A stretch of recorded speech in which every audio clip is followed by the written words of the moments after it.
Right, hey guys, and welcome back to the Cruel Room. We're here once again in this wonderful ranty room for all things Formula One. So the Spanish Grand Prix has come to a close and rounds out the second triple header of the season. What can be said about that one, really? It got exciting towards the end, didn't it? It really did. The mix of 2-stops and 3-stop strategies, the late safety car kind of threw a lot of things into the mix as well.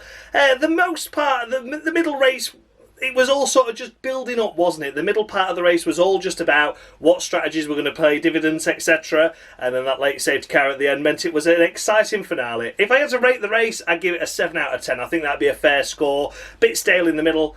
Good at the beginning, good at the end, but just not all the way action-packed. But we only ever really need to remember those last few laps, don't we? So if you've never seen this series before, I award the drivers have maximum 10 points based on their overall race weekend's performance, and I go all the way down to 0 if they have a particularly bad one. Take a look out for bonus points. They're sometimes an offer for some drivers to do something extra special during a race, and on the rare occasion I do all minus points. Those drivers do something extra special, but for all the wrong reasons. Let's take a look at the current Cruel Room standings then going into this episode. It's on the screen now for you to take a look at. Have a look and see where your favourite driver is, and based on how well they did this weekend, can you see them going up? Can you see them going down? What am I going to be awarding drivers? There were certainly a few drivers that deserve high praise, but there's a lot of drivers that deserve a lot of criticism, and don't you worry, that will be coming. That will be coming, so stand by for action.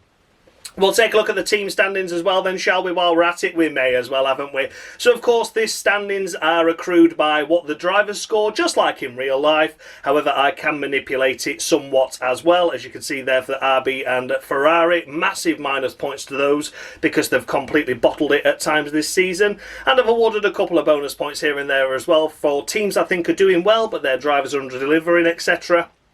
So yeah, I can manipulate it separately, but you'd have to find out at the end of the video if I change anything at all. So without further ado then, let's kick things off with the race winner then, shall we? Oscar Pastry, what's your favourite pastry? It was certainly done to perfection, wasn't it, as Mr. Hook would say. Yeah, honestly, fantastic effort by Piastri this weekend. I'm highly critical of the McLaren drivers, you know that.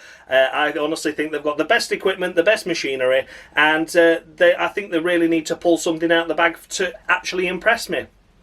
For me this weekend, Oscar did just that. Got himself pole position by just 0.02 of a second, and then got it off the line extremely well, was under no threat at all going into turn 1 despite the extraordinary long straight, and pretty much managed the race from there. There's not much we can say about it because it was perfection, it really was. It got himself a good margin over his teammate, and he was just comfortable, wasn't he? Kept that gap at about 5 seconds, tyre management good, pace was good throughout, managed the restart well after the safety car, and just was under no threat at all. He was comfortably in control. This is what should be done by McLaren every single weekend. Oscar should be doing this every single weekend. This is what has to happen. It has to be pole position, it has to be victory, and it should only be him fighting with his teammate. That's the only enemy he's ever going to have, and that's the only enemy he should have. So when he starts dropping positions and things, that's when I'm critical. But this time around, I cannot be critical at all because he has delivered a stunning job. I think even regardless, without that late safety car intervention and Max charging through on the 3-stop, I don't think he was going to get to Oscar. I really don't. I think he'd have got Lando, but I don't think he'd have got Oscar because I think he was always in control, tyre managing and comfortable. Has to be a perfect 10, doesn't it? Perfect 10 to Oscar Pastry, can be no more, no less. That was a perfect drive and deserves a perfect score for it. Nice to see him back on form and doing well. It's a perfect 10 to Oscar Pastry. Second place, we come to Lando Norris. It's a 1-2 for McLaren, and that's all it ever should be. But once again, Lando Norris finds the hard way to get the result that he should have anyway. P2 is the absolute minimum position he should always be finishing. So qualifying himself in P2, just 0.02 of a second behind Oscar, you think that's a great effort, Lando. But you watch that final lap where he just overdrove the car. Even the commentators were saying he's overdriving that, and it was right. He felt the pressure and he bottled it on his final lap when he could have been comfortably a 10th quicker, I would say, than Oscar. But yeah, when it mattered, he bottled it. Off the line, got off the line okay. We came under pressure from Russell and from Max, and Max got ahead of him briefly and remained ahead for quite a number of laps before Lando finally got around him. And then it looked like I would have said fair and square that had there not been the late safety car intervention, that Max would have got Lando on the alternate strategy of the 3-stop over the 2, because Lando just didn't look comfortable. It's no real criticism, but I think at the end of the day he should be under no pressure from anyone at all other than his own teammate. So this weekend he had the potential and the pace to beat Oscar, but didn't do it, and then came under threat from cars behind that he shouldn't have really been fighting with regardless of the strategy. It should have just been a McLaren romp away.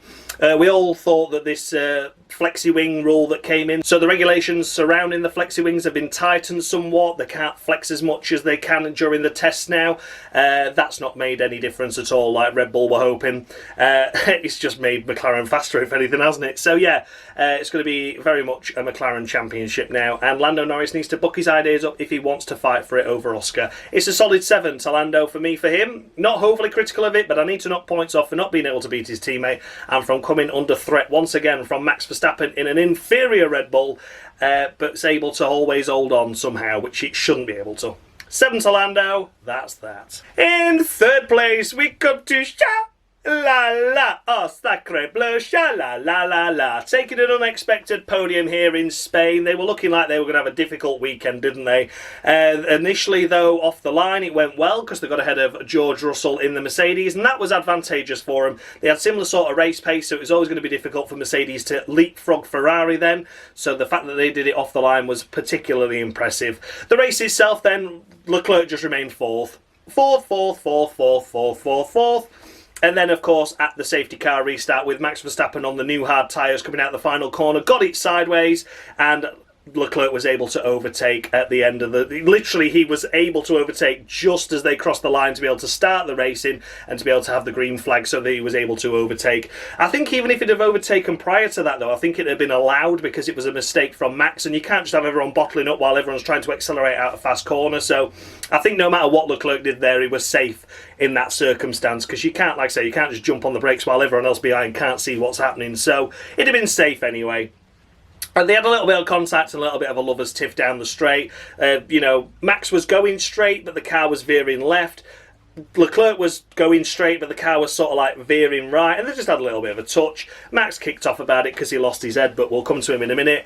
And Leclerc did really nothing wrong this weekend and did a good job with the equipment given. It's 8.5 to Charles Leclerc for me for him. I think that was a solid drive, pretty much got the maximum out of it. Don't want to be overly critical of him. Would have just been nice to see him ahead of the Mercedes in qualifying as opposed to fighting to get around them. Did a great job in doing so, but could have made his life easier off the start. 8.5 to Sha-la-la-la-la. Fourth place, we come to George of the Russell. Watch out for that top 5. Yeah, Mercedes, tough race. Initially got off the line really well, though, and was looking to challenge Lando Norris and Max Verstappen. However, he sort of ended up squeezed out of it a little bit and then ended up being a victim of Leclerc passing through him. So, yeah, instead of going forward, he ended up going backwards, and then it was just pretty much difficult from there. It was a difficult day at the office, finishing P4. Of course, in the later stages of the race, was involved in the controversies surrounding Max Verstappen. At the safety car restart, he dove it up the inside of Max. He got every right to be there, but had a slight snap of oversteer, which touched Max and sent Max off into the runoff area at the Turn 1, Turn 2 complex. And then, of course, we know just a couple of laps later, when Max was told to cede the position, Max deliberately drove into the side of George Russell. So we're going to talk about that and discuss that when we talk about Max, because that was not Russell's doing. That wasn't his fault at all.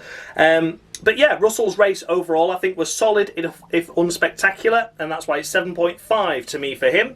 I think that's a fair score, fair assessment of his race weekend overall. Maybe could have had that podium had he got off the line a little bit better, but other than that, yeah, a solid effort, good job. Could have been a little bit more in it, could have been a podium potentially, but yeah, was lucky to keep it going, and was lucky that the damage that resulted in the contact from Max wasn't worse. 7.5 to George of the Russell in 5th place. 5th place. After crossing the line in P6, of course, elevated to P5, we come to Nico Hulkenberg. Oh,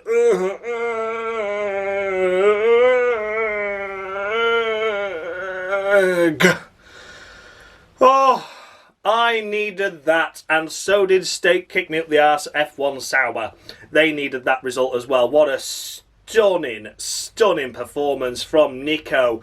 Unbelievable stuff. And he said the best advantage to him this weekend was having that poor qualifying.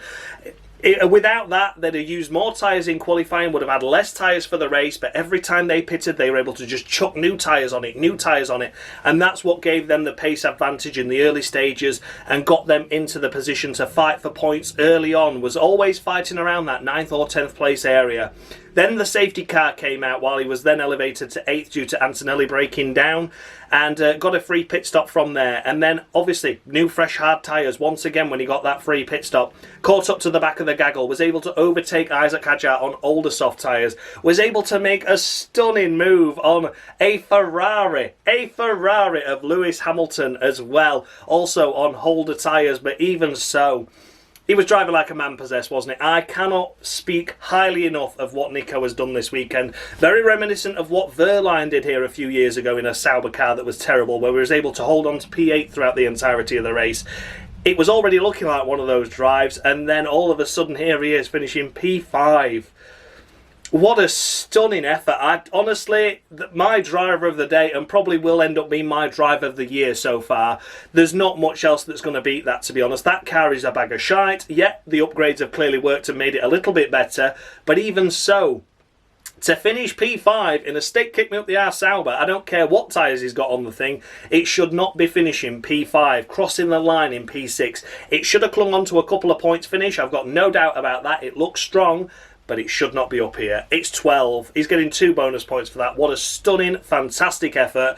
And yet, you could mark him down for qualifying, but like he said, I just kept chucking new tyres at it then. So, in some aspects, it was the best thing that ever happened. He got a poor qualifying, but got off the line extremely well to gain like 5 or 6 places, get himself into the points, and then fought for him for the remainder of the race. Simply stunning. Elevates Stake Kick Me Up the Arse Sauber from 10th to 8th in the team standings as well. Yeah, they're probably not going to hold on to that, but even so, the fact that we're even talking about Stake being anywhere other than last in the championship is ridiculous. 12 points to Nico Hülkenberg, bravo. Easily my driver of the day by a country mile, and potentially my driver of the year. I'm already putting that one in. I'm putting that in. Driver of the year. We'll see if anyone else can beat it. But yeah, 12 points to Nico Hülkenberg, bravo. Happy for him, happy for the team. And yeah, what a feel-good sensation that was. 6th place, we come to Lewis Hamilton in the second of the Ferraris. What another difficult day at the office for Lewis Hamilton with his new Ferrari team. The relationship between him and his race engineer clearly isn't building. It's not developing. He's not getting there. He's not getting the answers he needs or requires. And then in the race, he had no pace whatsoever. Did he out-qualify Leclerc, though? I think he did, you know. But apart from that, that's the only shining moment he had. He was very much a sitting duck at the closing stages, but should he have really been overtaken by Nico Hülkenberg in a Sauber? I'm doubtful of that. They said at the end he'd got floor damage. Where'd that come from? It's just an easy excuse to make now. I'm sorry, but it's easy now because of the way the cars are affected and the ground effector era of these cars. It's just easy to blame a difficult day at the office on, oh, he had a bit of floor damage. Really? Yeah, okay then. So yeah, I don't know where the floor damage came from, but apparently that's what he had, but it doesn't sit well with me, that. I just think it was another poor day at the office from Hamilton, and I don't blame Hamilton fully for this. I just think it's the relationship that is not going well at Ferrari at all for him or for the team. Shame, huge shame. It's 3 points. 3 points to Lewis Hamilton for me, for him, because it's just not good enough, really. Finishing behind a Sauber and being challenged by an RB, even with floor damage, mate, should be finishing higher than that. So yeah, tough day at the office. 3-2 Lewis Hamilton, and that's that. And in 7th place, in the first of the Visa Cash App Maxi Tampon RB, buy one, get one free. Don't forget your AlphaTauri, your Toro Rosso, your Minardi. It is, of course, Isaac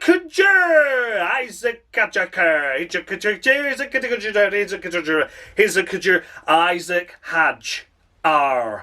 There we go. It's Isaac Hadjar, of course. David Croft could never say it right, and he couldn't get anything in commentary wrong. Why, oh fucking why? I thank God we had Nico Rosberg to tell him basically to shut up on several occasions. What a fucking knob. He is really pissing me off now. He is really pissing me off. I'm going to say it again. How he ever got that job in the first place, I don't know. How he's managed to hold on to it to 14 years and counting, I have no idea. He is such a bimbling, incompetent idiot, and it infuriates me that he's able to commentate. I would sooner listen to silence than listen to that man speak another word. It was utter garbage coming out of his mouth for the entirety of the race. It was awful. It was absolutely awful. You could have stuck someone in there that was doing a bloody commentary about football, and it'd have been more relevant than him talking about that race, because he just didn't have a clue at any point. You could have overlapped it with a, I don't know, Manchester and Liverpool match together or something, and it'd have made more sense listening to that than listening to that absolute idiot. So yeah, David Croft, you absolute knob. Anyway, we're talking about Isaac Hadjar. Of course we are. That's how you say his name, David. Harry Benjamin has no problem saying it. You do, because you're a flange. But yeah, for Isaac Hadjar, a stunning performance. Here he is, picking up a solid few points once again for the RB squad. And yeah, was a very good drive. A very good drive all the way through. And just really did a good job. He was always fighting round inside the P8, P10 area with the likes of Hulkenberg and Pierre Gasly. So yeah, he lost out to Hulkenberg in the closing stages, as mentioned. Hulkenberg on much fresher tyres. That makes the difference, and it would make a difference in this set of circumstances. So yeah, lost out to one, but fought off the others, which is a commendable effort. It really is. It's 9 points to me for Isaac Hadjar. A really solid weekend, a solid drive, and he's showing himself to be probably the best Red Bull driver they've got in the 4 cars at the moment, especially with what Max has been playing at. But yeah, I think he's doing a solid job, a really great drive, and once again delivering the points for RB when it matters. 9-2 Isaac Hadjar. Finishing in 8th place, and I've got no idea how, it's Pierre Gasly. I honestly did not see him. I didn't see him anywhere other than outside the top 10, and then we saw him in the points at the checkered flag. I'm like, oh, how did that happen? And I still don't know. I can only imagine he got a free pit stop as well and had a fresh set of tyres as well to go on him, because he had a poor qualifying, didn't he? Or did he? I don't think he did, actually, did he? He dropped down the order, though, didn't he, at certain stages? Honestly, I can't remember what happened to Pierre Gasly. I really can't. But yeah, he's here in the points, and I just didn't have a clue. We were obviously so focused in the top half of the field, and rightly so. We were focused on it. Hulkenberg, we were focused on Isaac Hadjar, that everyone else below. We were focused on Alonso coming through as well, weren't we, to see if he could score some points. So this little bit in the middle is sort of where we got forgotten, and that's where I forgot about Pierre Gasly. So, sorry team, forgot about him. But yeah, it's 8 points. I don't know how he did it. I'm never going to pretend. I'm not going to pretend I'm an expert and I know everything. I'm a bimbling idiot that shouts in a cupboard about Formula 1, and sometimes I haven't got a clue what happened. This is very much it with Pierre Gasly. I didn't see him anywhere inside the points, and then he's 8th. Great. Well done, Josh.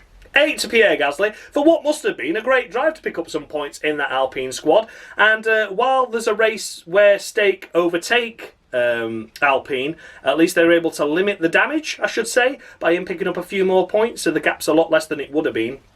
But yeah, overall, 8 to Gasly. Don't know what happened to you, mate, but it must have been good-ish, maybe. I don't know. In 9th place and securing his first points of the season. Hallelujah!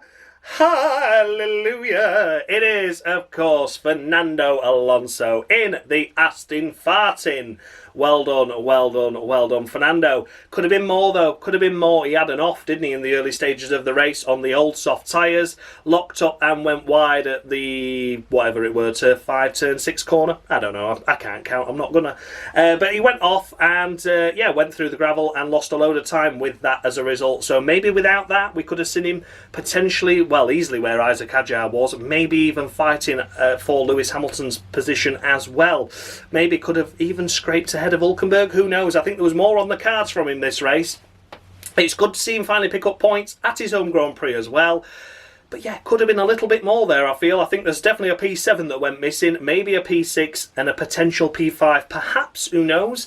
But at least it's 2 points on the board, and he manages to get some consolation out of what has been a challenging season, to say the least. It's a solid 7 to Alonso for his efforts this weekend. Looked like it was going to be points, then we went off, and then it very much looked like it wasn't. And then the way that the strategies worked out, and the way that the late safety car worked out, he was able to get on fresh tyres and climb his way from 12th to 10th, and and then elevated to 9th with the penalty for Max Verstappen. So, yeah, there'd have been more in it had he not had that off, but even so, at least he got some points. 7 to Alonso. After crossing the line in 5th place and being demoted to 10th due to a 10-second time penalty, we come to Max Verstappen.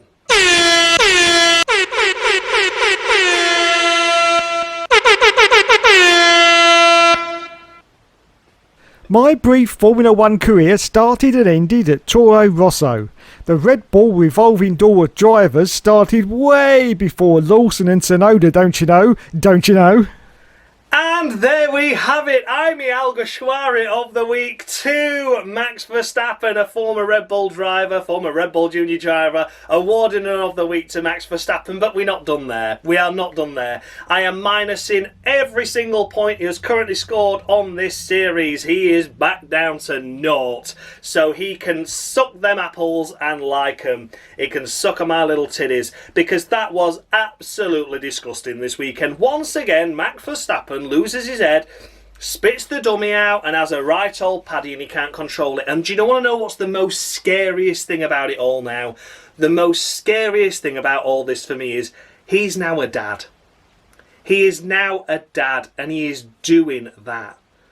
Not once. What on earth? Like, I could not even begin to imagine making deliberate contact with anyone at all. I wouldn't even do it in go-karting. I don't even do it for fun in go-karting, because it's just unacceptable. But he's now a father to a young child, and he's still seeing the red mist to the point where he slows down and deliberately crashes into a side of another car, another competitor. It's not acceptable, Max. It really isn't. It's not on. This is dangerous. I was totally in agreement with Nico Rosberg when he's like, yeah, that's a black flag. I'm like, yes, it is, Rosberg. It is indeed. It's a black flag. I'd have given him 4 points, because he's got 3 points on his licence for what he's done this weekend, which takes him to 11.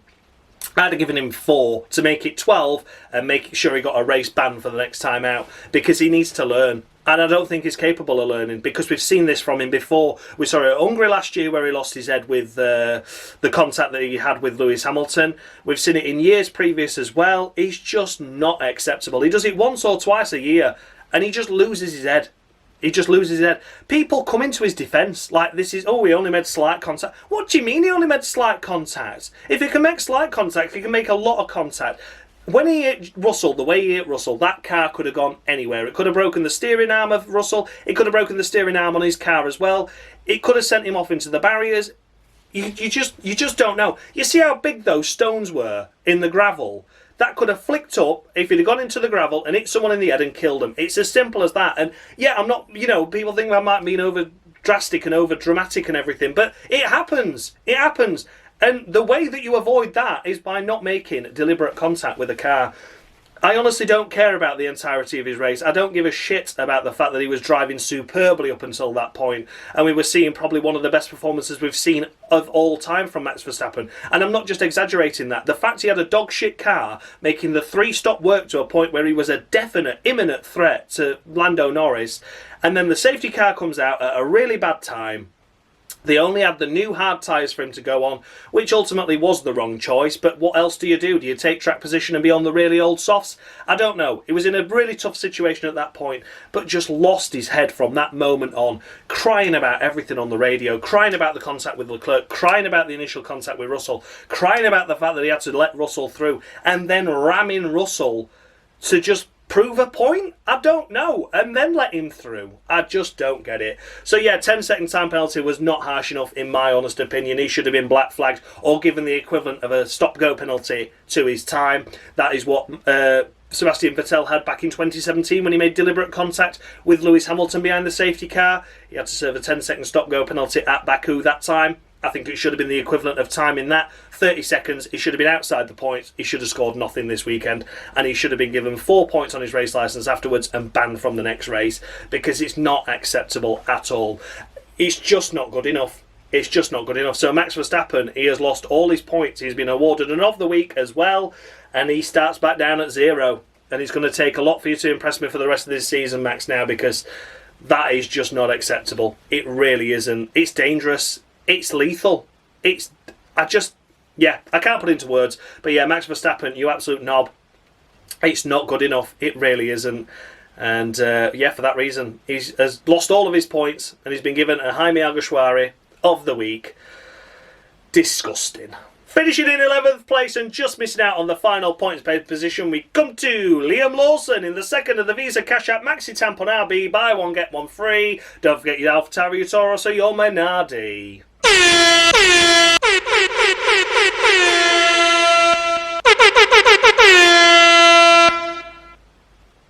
Brought in as a promising young prospect, sadly, I never lived up to the hype surrounding me, but I was respectable at times.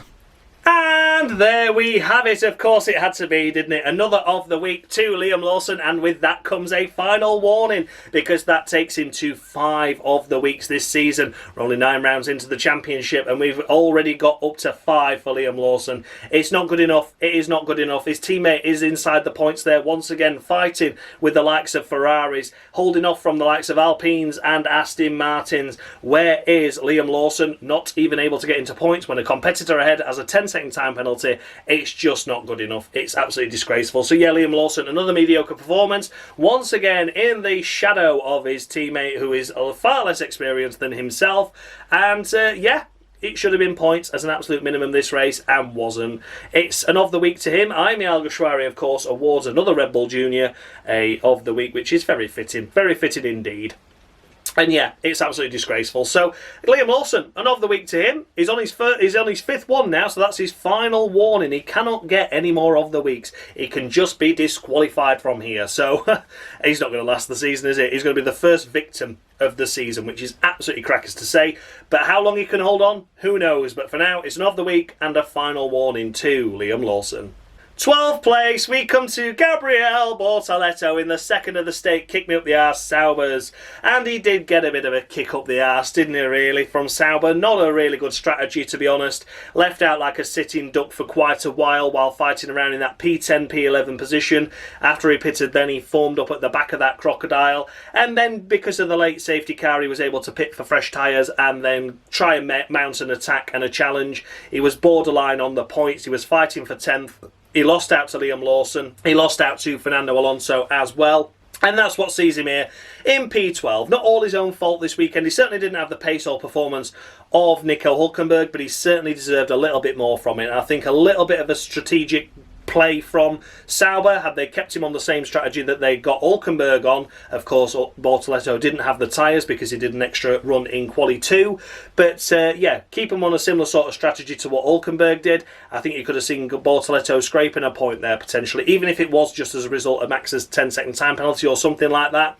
I think we could have maybe seen Bortoleto inside the point. So I don't fully blame him. It was a strong weekend for him, but just not as strong as his teammate. And that's why it's 7.5. 7.5 to Gabriel Bortoleto. Good to see that the Saubers are in the mix now, really. They are sort of fighting on the points, but I think realistically, where Bortoleto has finished is more of an expectation as to where they're going to finish throughout most of the season, even with the upgrades. But, a right strategic call here and there. Some absolutely fantastic pace and just finding your feet and gelling well with the circuit. We could see him with some more points towards the end of the season. Bortoleto, I think he will get some points. Maybe Austria. I think Austria, for some reason, will do well for Bortoleto, but we shall see. So, 7.5 to Bortoleto.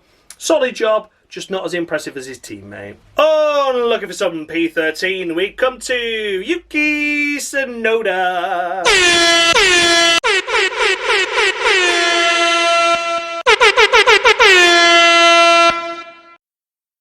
I came at a time when all Red Bull wanted to do was hire Sebastians. Fortunately for me, one of the Sebastians was shite, and I promptly took his place halfway through the 2009 season. And there we have it. Of course it had to be, didn't it? Yet another Jaime Alguersuari of the week to a Red Bull driver. So the only driver that didn't get any was Isaac Hadjar. Can you believe it? Can you believe it? But it has to be another of the week to Yuki Tsunoda. And yeah, I know we can always say that it's this second Red Bull, blah, blah, blah, blah, blah. But it's just proving, and I don't mean this in any disrespect to Yuki, because I think he is a great asset. He is a great asset to Formula One. He deserves to be somewhere that he can have a car that is comfortable, But it just shows that these drivers are not at Max's level. And I hate to say that, but that is just true, isn't it? Yeah, it's a difficult car to drive. Yes, the car is built around Max, but surely Max's driving style isn't that unique that another driver that has the capability to be winning races and challenging for regular points finishes in a fairly shit car, you know, it can't be that different, can he? It can't be that different. So yeah, for Yuki Tsunoda, it is another of the week to him. It's disappointing because I think had he been in that RB car, he'd have been thriving right now. He'd have been inside the top 5 like a Hulkenberg performance this kind of race, absolutely hands down. But he just can't get comfortable with the car, and there's only so much that's allowed to happen. You know, it's a shame. Out in Q1 shouldn't happen. I don't care what car he's in, that shouldn't happen. A Red Bull, even if it's absolutely the 4th, 5th worst team, it still gets into Q2. Still, even if he can't quite make it into Q3, is at 11th and 12th, and he should be picking up points in the race. That's an absolute minimum. A minimum. So yeah, and of the week to Yuki Tsunoda, and I hate the fact they put him in the Red Bull, to be honest, because it's the cruel room. It's the cruel room. He's under-delivering, and he has to be, you know, consequented for that, but I honestly think that in the RB he would still be absolutely thriving right now. So yeah, Yuki, I hope his stocks and shares in the Formula 1 market in terms of the paddock hasn't gone down too much, because I would love to see him rock up at like Aston Martin or the new Cadillac team, for example, maybe Haas in future seasons, who knows, but somewhere around there would get him out of the Red Bull programme. He'd be able to thrive in a welcoming and warm environment in a car that is just adaptable and suitable to most driving styles. And that's what he needs. So yeah, no criticism to Yuki, but it has to be an of the week because it is a poor performance in a car that is capable of points. If he gets inside the points, I don't give him an of the week. It's as simple as that. Even if he just picks one up, it's something, isn't it? So yeah, Yuki Tsunoda for me, it's an unfortunate of the week to him, but it is another difficult weekend. And yeah, Yuki, I love you. I think highly of you. I think you've adapted to Formula 1 well after a couple of difficult seasons to start your career off with. But yeah, I just don't think it's the car or the team for you. 14th place, we come to Carlos Sainz, smooth operator. No, not this time, I'm afraid, Carlos.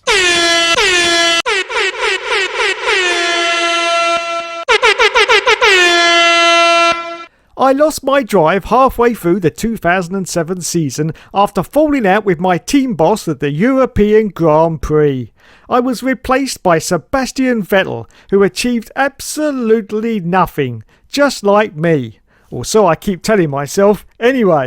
And there we have it, God knows who of the week to Carlos Sainz. I'll have to dig through the treasure trove of the weeks I have not yet used up or utilised. So thanks for that, Dave. Thanks for the abundance that you've given me, because I'm certainly needing them this time out. Carlos Sainz, he has to be an of the week. It's been a poor day at the office for him and for Williams on the whole, to be honest with you. Out in Q1, was running around at the back throughout the most part of it, and then even with the late safety car and things like that, was just not able to deliver anything at all. And unfortunately, it has to be an of the week to him for that. It's just absolutely poor, really poor.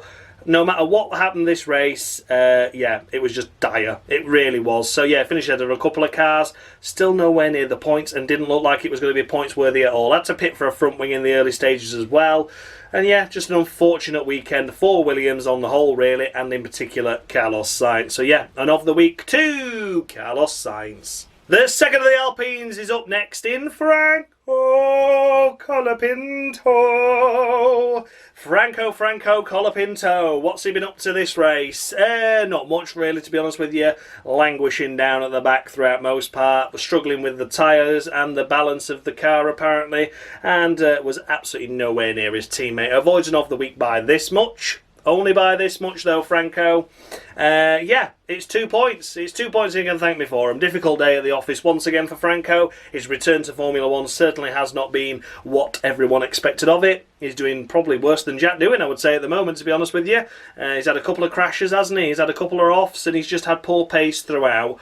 Not looking like he's matching Gasly. At least some aspects do and was able to do that. So Yeah, I'm going to give him a couple of races to adjust. Flavio Briatore, I don't think has overly made a right decision. I don't think he's made a wrong decision. I just think it's a very sideways move, and not giving your initial rookie the chance is disappointing, to say the least. So yeah, 2 points to Franco Colapinto for what has been a tough start to his return to Formula 1, and another tough day at the office in Spain. Next up, we come to the first of the Hassers in Esti Bestie Ocon. Esti Bestie to you.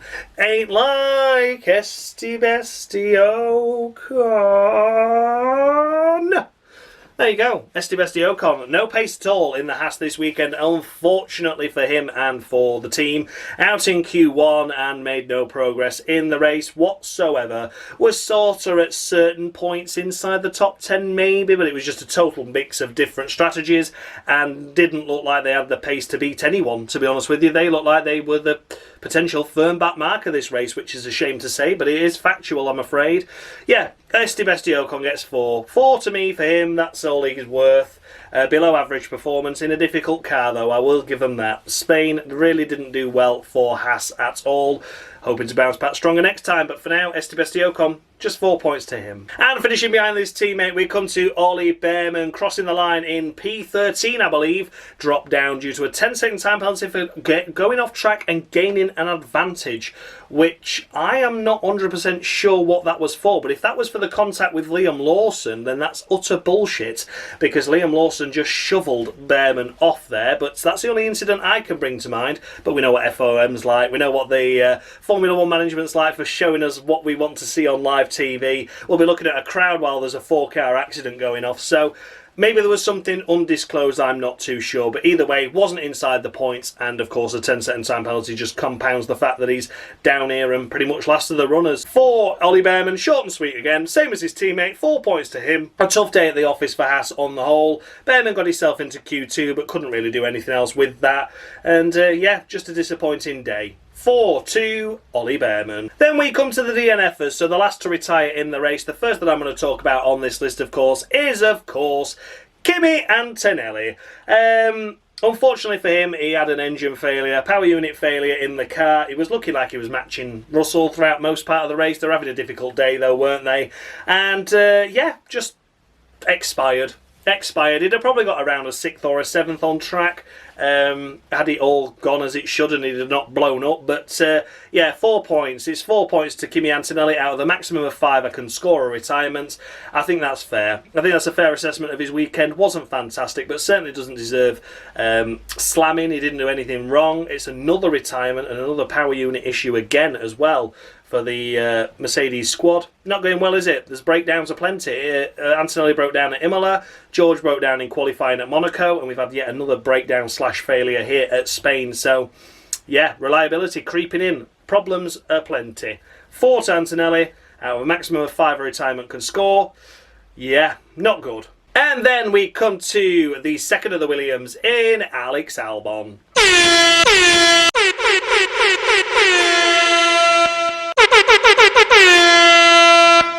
I finished 8th in my 3rd ever race. That netted me a point for all of an hour, and then it turned out I didn't understand what yellow flags meant, and I overtook a competitor illegally, which dropped me down to 9th after a penalty. That was the closest I ever got to scoring a point in F1. And there we have it, once again, a new ever of the week 2, Alex Albon. I'll be digging through the treasure trove once again. Thanks, Dave. Yeah. It has to be an of the week 2, Alex Albon, breaking 2 wings in the race. The first one was unfortunate, contact with Liam Lawson, as Liam Lawson was on the grass at the inside of someone, I don't know why, and bounced into Alex Albon. Had to mean that he had to come into a pit stop early on, put him on a compromise strategy, and then had yet more contact with Liam Lawson again later on. That one was Alex's fault, unfortunately. I lay the blame with Alex on that one, despite the fact that Lawson was driving like a pleb. And yeah, unfortunately, Albon, it has to be an of the week. His first of the season as well. He's had a great season, but this one really wasn't. The Williams car was looking tough, to be honest, but I still think it was capable of Q3. Neither driver delivered that. At least Alex got into Q2, though. However, the race itself came undone on lap 1. No fault of Alex's, but then later in the race, trying to make somewhat of a recovery, it went wrong again. So yeah, disappointing day. They had to retire the car, I think, because they ran out of front wings, because obviously they've got these new regulations, which means they're not as flexible anymore. So I think they only had one for the car and one spare, and obviously they all have to be exactly the same. They have to be identical. So I think they had to retire because the front wing damage was so severe he couldn't keep going. And then, yeah, it just sort of went wrong from there. So unfortunately for Alex Albon, it is an of the week. And, yeah, disappointing day for Williams. And then last but by no means least, we come to the driver that did not start the race due to a wrist injury. It is, of course, Lance Stroll.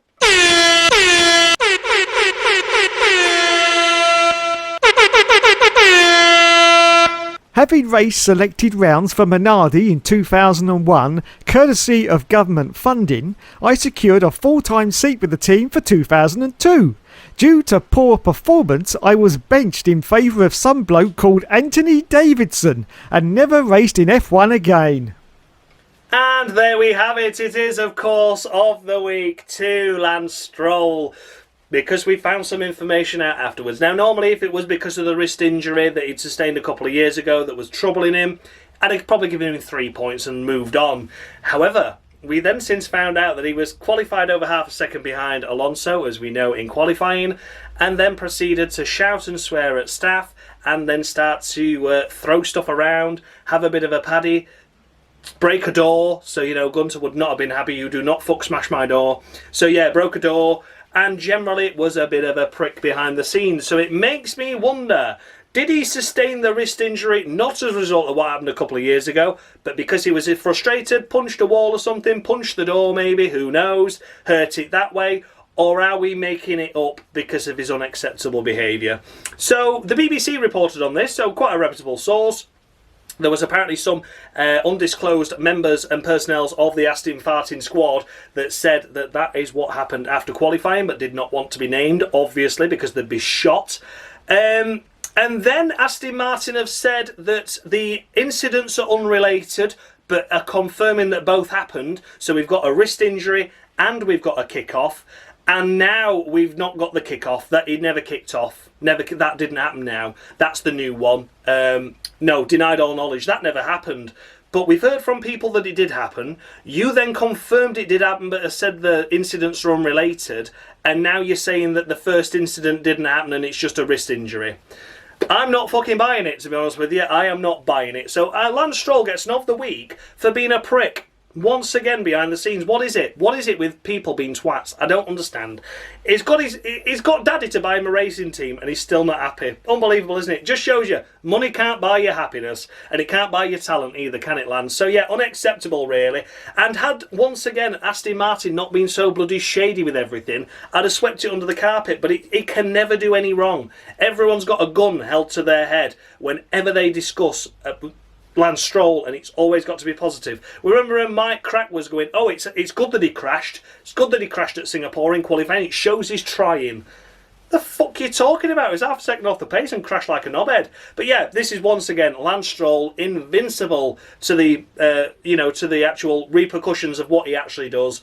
So we don't know what actually happened, whether he has sustained the wrist injury due to the incident that did happen that then didn't happen, or whether the wrist injury is an excuse to the reason why he didn't race is because that incident didn't happen, if that makes sense. I don't know. But yeah, so yeah, maybe it's a bit of both. Maybe he did hurt his wrist.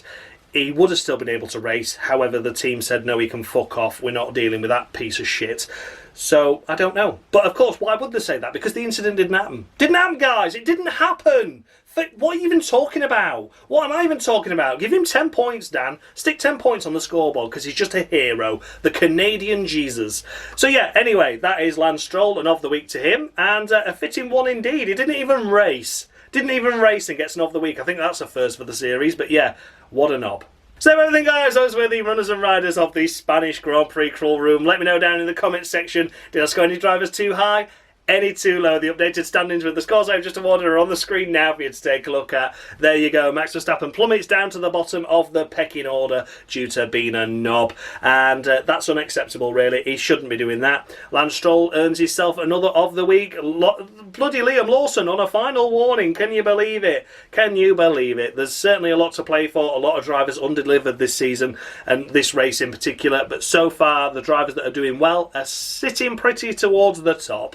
Yeah, they're allowed a mistake or two. Of course, they are. They're only human. But this one was a difficult day at the office, particularly for the Williams drivers. Once again, for Sainz, really. And Nico Hülkenberg shining through, gaining a few places on the standings because of his impeccable 12-point score. Let's take a look at the team standings as well while we're at it, shall we? They're also on the screen for you. Again, I'm not going to infiltrate this. I'm not going to do anything else. I think the drivers have done the work for me. Max losing his points, of course, means that Red Bull lose theirs. And I think that's a fitting thing for Red Bull, because they've got Yuki as a scapegoat once again, so they deserve to lose points, and I think that's amicable. That's fair enough for me. And all the other teams, I think, have done well. You know, Sauber had a good score in points this weekend in terms of both their drivers, so I feel they have earned their keep on that aspect. Williams, of course, suffering with whatever they were suffering with, so they get punished with a double of the week for their drivers, so no points to their tally. It's all worked out in the end. A massive thanks, as always, goes out to Dan Bartlett, of course, formerly of Mushy Gaming, for providing me with the intro that you see on your screen, for the scoreboard that you saw on your screen, and for the driver icons in the corner of your screen as well. Without him, this series would be more pointless than it already is. And who can forget Dave, F1 Games PlayStation, for providing me with the of the weeks that you don't necessarily know, but you know you're going to love them when you see them. Even I don't know what I'm going to put in as at the time of recording, because I've used the 3 Jaime Alguersuari ones. I don't know what I've got spare, but I know I've got a couple, Dave, don't worry.